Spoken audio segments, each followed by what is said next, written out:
कौन है जो अच्छा जीवन यापन नहीं चाहता? कौन है जो अपने जीवन में समृद्धि नहीं चाहता? हर इंसान, हर व्यक्ति अपने जीवन में सुख समृद्धि चाहता है, अच्छा जीवन यापन चाहता है।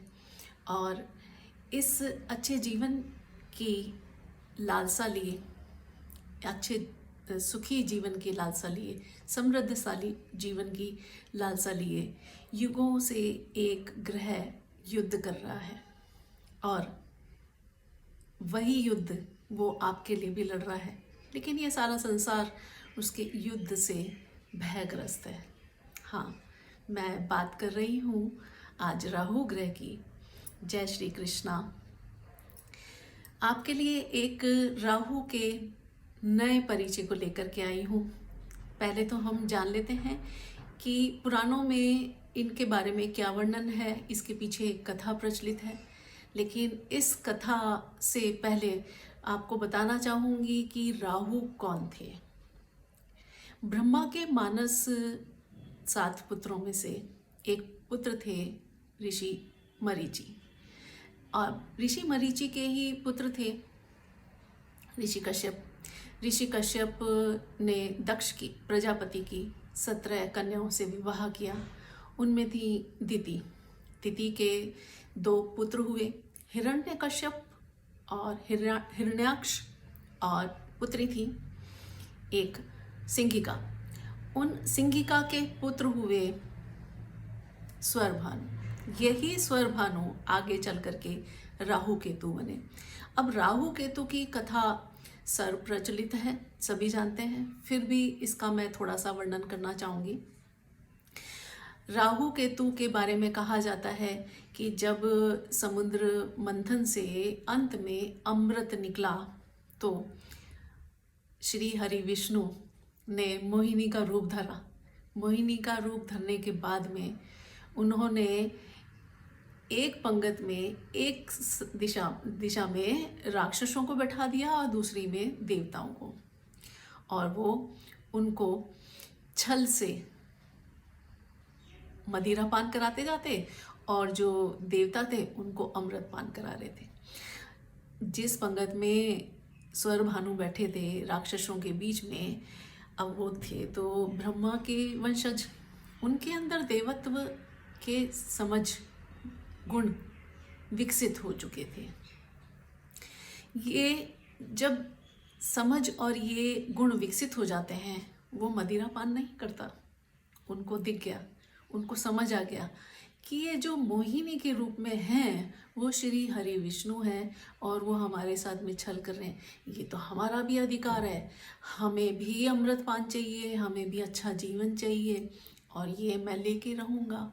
इसी भावना को लेते हुए वो वेश बदल करके सूर्य और चंद्र के बीच में बैठ जाते हैं। लेकिन सूर्य और चंद्र को पता पड़ जाता है कि ये जो स्वर भानु है ये देवता नहीं है।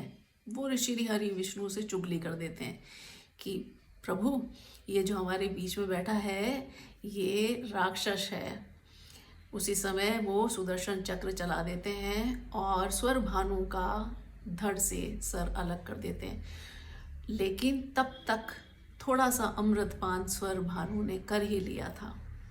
अब ये कर लेने की वजह से थोड़ा हिस्सा जो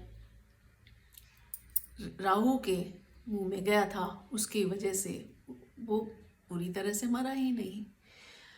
अब जो उसका सर था वो राहु बना और धड़ उसका केतु बना। अब राहु के बारे में ज़्यादा भय है।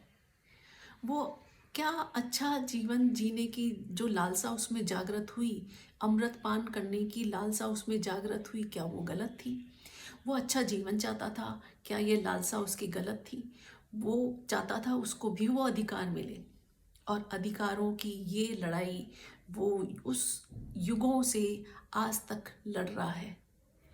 तो अब जिस व्यक्ति के अंदर अच्छी भावना जागृत हो गई, अच्छे गुण जागृत हो गए, वो अच्छा जीवन यापन करना चाहता है, ये उसका अधिकार था।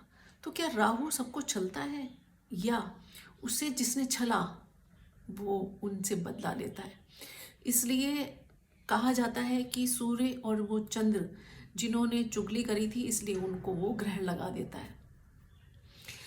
अब गुरु, उनके साथ में अगर राहु जिस जातक की कुंडली में बैठ जाए, वो क्या कर देगा उस जातक के साथ में। श्री हरि विष्णु ने उनका सर अलग किया था धड़ से, इसलिए गुरु के साथ में जब भी युति में होंगे तो सबसे ज़्यादा वो उन्हें खराब कर देंगे। ऐसा जातक जो साधु दिखता होगा, साधु वेश का होगा, असल में वो पाखंडी होगा। भीतर से उसके अंदर छल कपट पाखंड होगा, उसके अंदर इतने ही दिखावा होंगे, इतने आडंबर होंगे, वो खूब सारी मालाएं धारण करेगा, खूब अपने शरीर को इस तरह से दिखाने की कोशिश करेगा कि वो असली साधु है। वो भीतर से कपटी हो जाता है। एक चांडाल दोष का उसके अंदर योग बन जाता है जातक की कुंडली में। अब वही राहु अगर शुक्र के साथ बैठ गया तो वो क्या करेगा।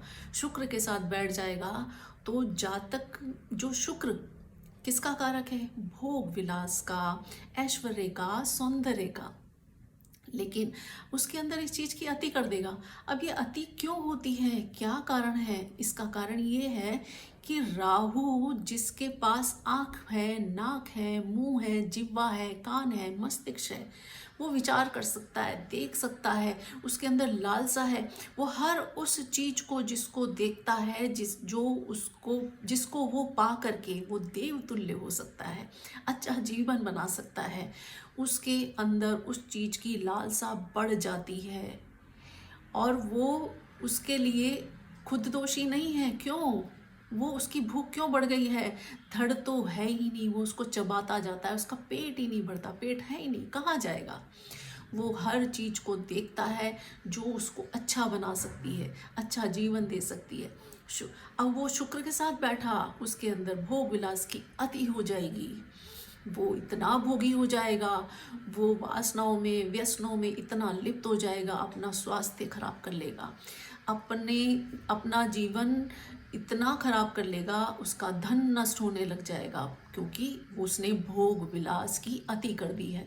अब शनि देव के साथ में अगर राहु विराजमान हो जाए युति में, तो वो राहु क्या करेगा, जो शनि देव न्याय के देवता हैं, मंथर गति से चलने वाले, धैर्यवान हैं, कर्म के देवता हैं, अब वो उन्हें ठीक से काम नहीं करने देगा, ठीक से न्याय भी नहीं करने देगा, वो किसी भी रिश्ते से ठीक से न्याय नहीं करेगा, वो उसके कर्म की गति भी विचलित होगी, उसके न्याय करने की भावना विचलित होगी, वो न तो रिश्ते ठीक से निभा पाएगा, न अपने कर्म पे ठीक से ध्यान दे पाएगा, वहाँ उसकी हानि होने लग जाएगी।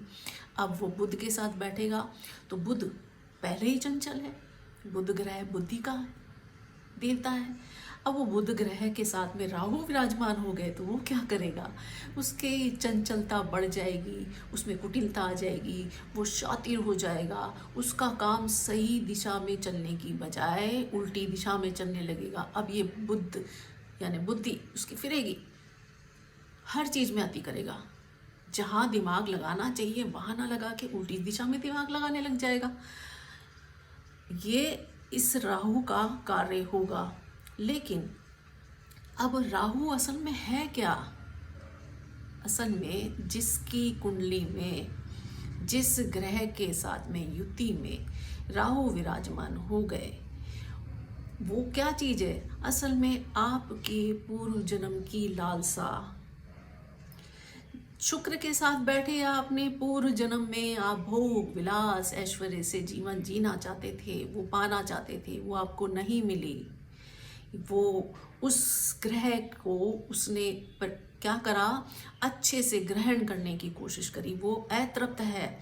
वो राहु जिस भाव को देखता है, जिस ग्रह के साथ में बैठ जाता है, जिस राशि पे दृष्टि डालता है, जिस राशि से संबंध बनाता है, जिस भाव से संबंध बनाता है, उस भाव से संबंधित पूर्व जन्म की अभिलाषाएं, लालसाएं आपकी अभी रह गई हैं, और इन्हीं लालसाओं की पूर्ति के लिए इस जन्म में उस भाव में उस ग्रह के साथ में राहु बैठता है, विराजमान हो जाता है।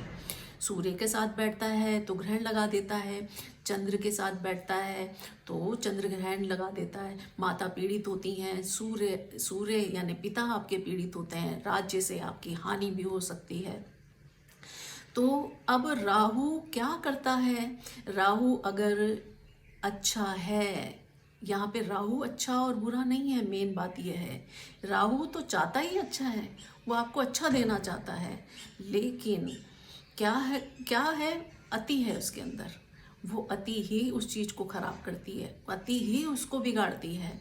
तो जिस भाव पे उसकी दृष्टि होगी, इसकी दृष्टियाँ कितनी हैं, बिल्कुल गुरु के ही समान है, गुरु के समान उसकी दृष्टियां मानी गई हैं, पंचम, सप्तम और नवम दृष्टि। तो आज के लिए इतना ही। अगले वीडियो में इस रहस्य से खुलासा करेंगे कि राहु को किस तरह से फिर संतुलित किया जाए, पूर्व जन्म की इस लालसा को कैसे हम संतुलन में लाएं ताकि आपका जीवन सुखी हो, अच्छा हो और आप सुखी जीवन जी सकें। जय श्री कृष्णा।